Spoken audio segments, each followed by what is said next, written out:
നമ്മളിൽ നിന്നുള്ള പലർക്കും എന്താപ്പോ അങ്ങനെ അങ്ങോട്ട് പോയാൽ എന്താവും, അവരെ വിട്ടാലൊന്നും വരാതെ ഇവിടെ പലരെയും വിട്ടിക്കണ്, ഇവിടേക്കാൾ വലിയ പലരെയും നമ്മൾ വിട്ടു. എന്നിട്ട് ഇവിടെ എന്തെങ്കിലും സംഭവിച്ചോ? ഒന്നും സംഭവിക്കൂല. അപ്പൊ വിടാൻ പറ്റുമോ? എന്താ നമ്മൾ വിടാൻ പറ്റൂല എന്ന് വിചാരിച്ച് 3 വർഷമായി, ഇപ്പൊ 3-4 വർഷമായി സമസ്ത കേരള ജംഇയ്യത്തുൽ ഉലമയുടെ പല മുശാവറ യോഗങ്ങളും സ്പെഷ്യലായി കൊണ്ട് വിളിച്ചു ചേർത്ത ഒരുപാട് മുശാവറ യോഗങ്ങൾ. ഇതൊക്കെ ഇതിനു വേണ്ടിയാണ്, എങ്ങനെയെങ്കിലും യോജിപ്പിച്ചുകൊണ്ട് പോകാൻ വേണ്ടിയിട്ട്. പിന്നെ നമ്മളിത് ചർച്ച ചെയ്തിട്ടില്ല എന്ന് പിന്നെ പറയാം, എന്നും ഇങ്ങനെ ചർച്ച ചെയ്തിട്ടില്ല എന്ന് പറയാം. സമസ്ത കേരള ജംഇയ്യത്തുൽ ഉലമ ഒരു ആശയ വിശദീകരണ സമ്മേളനം ഇവിടെ നടത്തുമ്പോൾ അപ്പൊ അതിന്റെ മുമ്പായിട്ട് വരാം, ചർച്ച ചെയ്തിട്ടില്ല. അല്ലെങ്കിൽ ആരെങ്കിലും നമ്മളിവിടെ ഇപ്പൊ നമ്മളെ പ്രസംഗത്തിന് ആരെങ്കിലും നമ്മൾ തെറി പറഞ്ഞു, അല്ലെങ്കിൽ ആരെങ്കിലും ഇറച്ചി തിന്നാൻ വേണ്ടി സംഘടിപ്പിക്കപ്പെടുന്ന യോഗമാണ്. ഇത് ആരും ഇറച്ചി തിന്നും നമുക്ക് വേണ്ടല്ലോ. ഇപ്പൊ ഇറച്ചി ആർക്കും വേണ്ടാത്ത കാലഘട്ടം.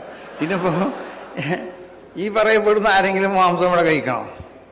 അപ്പൊ ഇത് ഒരാൾ മാംസം കഴിക്കാൻ വേണ്ടി ഒന്നും സംഘടിപ്പിക്കപ്പെട്ടത്. സമസ്ത കേരള ജംഇയ്യത്തുൽ ഉലമ മിണ്ടാതെ ഇരുന്നപ്പോൾ നമ്മളെ അണികൾക്ക് തന്നെ തോന്നിയിട്ടുണ്ട്, നമ്മളെ ഉസ്താദ് നിങ്ങൾ മിണ്ടാ എന്താ ഒരു തകരാറ്, അത്ര വലിയ തകരാറൊന്നും ഇല്ല എന്നുള്ളൊരു തോന്നല്. തുറന്നു പറയാൻ പലരും തുറന്ന് പറഞ്ഞ് ഭക്ഷണമാക്കണ്ടെന്ന് വിചാരിച്ചിട്ട് പറയാതൊക്കെയാണ്.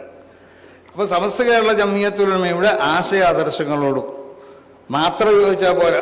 സമസ്ത കേരള ഇവിടെ ഏറ്റവും വലിയ പ്രശ്നം ഉണ്ടായതെന്ന് പറഞ്ഞാൽ എപ്പോഴാണെന്നറിയോ? ഈ പറയപ്പെടുന്ന വിഭാഗത്തിലേക്ക് ഒരു ഭരണഘടന ഉണ്ട്. ആ ഭരണഘടനയിലുള്ള ഒരു വകുപ്പിൽ സമസ്ത കേരള ജംഇയ്യത്തുൽ ഉലമയുടെ ഉപദേശങ്ങളും നിർദ്ദേശങ്ങളും ഉണ്ട്. ആ ഉപദേശങ്ങളും നിർദ്ദേശങ്ങളും എന്നുള്ളത് ഇന്ന് മാറ്റി. പിന്നെ സമസ്ത കേരള ജംഇയ്യത്തുൽ ഉലമയുടെ ബന്ധപ്പെട്ട ആളുകൾ അവര് ഇതിൽ ഉപദേശക സമിതിയൊക്കെ ആയിരിക്കും എന്ന് പറഞ്ഞു, അത് മാറ്റി. അങ്ങനെ പല മാറ്റലുകളും ആ ഭരണഘടനയിൽ മാറ്റിക്കൊണ്ടുള്ള പുതിയൊരു ഭരണഘടന, അത് അവർക്ക് ഇഷ്ടമുള്ളതുപോലെ ഈ പ്രസ്ഥാനത്തിന് കൊണ്ടുപോകണമെങ്കിലും സമസ്തന്റെ പേരിലായി കൊണ്ടുപോകും വേണം. അപ്പൊ ജനങ്ങൾക്കിത് സമസ്തയിൽ നിന്ന് വിട്ടിടില്ല എന്ന് മനസ്സിലാക്കുക.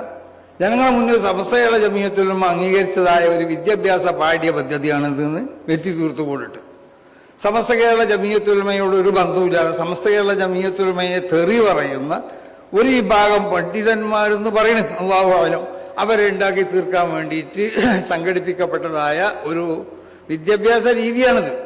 അതുകൊണ്ട് ഈ രീതിയായിട്ട് ഒരുമിച്ച് പോകാൻ നമുക്ക് ഒരിക്കലും സാധ്യമല്ല.